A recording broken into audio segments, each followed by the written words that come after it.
C'est peut-être aujourd'hui le jour le plus important du quinquennat d'Emmanuel Macron. En s'exprimant ce soir à 20 h, le président français doit convaincre les Gilets jaunes qu'il les a écoutés, entendus et compris. Les premières concessions faites la semaine dernière, comme l'annulation de la hausse des prix des carburants, le gel des tarifs du gaz et de l'électricité cet hiver, n'ont pas suffi. Et plus que des mesures en faveur du pouvoir d'achat, les Gilets jaunes attendent aussi de l'exécutif un changement de politique, de méthode.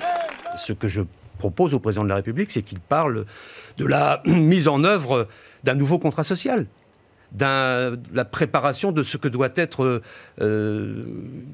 le partage social au XXIe siècle, l'État-providence au XXIe siècle. Au fil des 4 semaines de mobilisation, le chef de l'État français est lui-même devenu le catalyseur de cette colère populaire.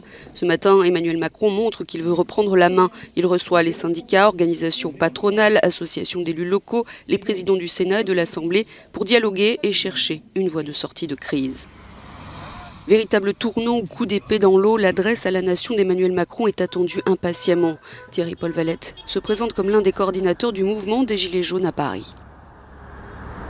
Si les mesures annoncées ne sont pas immédiates, c'est qu'il va y avoir une radicalisation du mouvement. Ça va être de plus en plus dur, violent et avec de la casse. Et on va aller vers quelque chose d'insurrectionnel.